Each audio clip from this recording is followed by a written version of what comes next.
ప్రపంచ చరిత్రలోనే అత్యంత శక్తివంతమైన భూకంపం పసిఫిక్ తీర ప్రాంతాలను వణికిస్తోంది. రష్యా మారుమూల తీరంలో 8.8 తీవ్రతతో భూకంపం సంభవించగా సునామీ అలలు పోటెత్తాయి. జపాన్, రష్యాలోని పలు ప్రాంతాలను రాకాసి అలలు తాకాయి. అమెరికా నుంచి న్యూజిలాండ్ వరకు పసిఫిక్ తీర ప్రాంతాల్లో సునామీ హెచ్చరికలు జారీ చేయడంతో ప్రజలు ఎత్తైన ప్రాంతాల్లో తలదాచుకుంటున్నారు. రష్యా కాలమానం ప్రకారం రాత్రి 11:24 పెట్రోపావ్లోవ్స్క్ కమ్చాట్స్కీ నగరానికి దాదాపు 119 కిలోమీటర్ల దూరంలో అత్యంత భారీ భూకంపం సంభవించింది. 8.8 మ్యాగ్నిట్యూడ్ తీవ్రతతో 20.7 కిలోమీటర్ల లోతున భూకంపం వచ్చింది. ఆ తీవ్రతకు కామ్చాట్స్కీ ద్వీపకల్పం ఒక్కసారిగా ఉలిక్కిపడింది. పెట్రోపావ్లోవ్స్క్ కమ్చాట్స్కీ నగరంలో పలు భవనాలు, విద్యుత్ స్తంభాలు కూలాయి.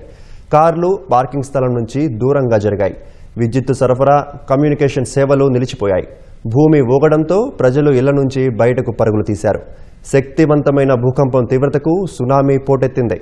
రష్యాలోని కురిల్ ద్వీపాన్ని, జపాన్లోని హోకాయిడో ద్వీపాన్ని సునామీ అలలు తాకాయి. అత్యంత శక్తివంతమైన ప్రకంపనలు పసిఫిక్ తీరమంతటా ప్రతిఫలించాయి.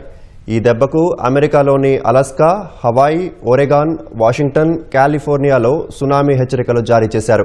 కెనడాలోని బ్రిటిష్ కొలంబియా రాష్ట్రంలోనూ హెచ్చరికలు జారీ చేశారు. Japan, Philippines, New Zealand, Chile, Russia, Solomon islands వంటి దేశాల్లోనూ సునామీ హెచ్చరికలు జారీ చేశారు. హోకాయిడో తీరంలో 16 చోట్ల 1.3 అడుగుల ఎత్తున సునామీ అలలు తీరాన్ని తాకినట్లు జపాన్ ప్రభుత్వం తెలిపింది. హోకాయిడో నుంచి ఒకినావా వరకు 133 మున్సిపాలిటీల్లో ఉన్న 9 లక్షల మందిని తీర ప్రాంతం నుంచి ఎత్తైన ప్రాంతాలకు తరలిపోవాలని జపాన్ సూచించింది. జపాన్ ప్రభుత్వ హెచ్చరికలతో ఆయా ప్రాంతాల ప్రజలు ఎత్తైన భవనాలపైకి చేరుకున్నారు.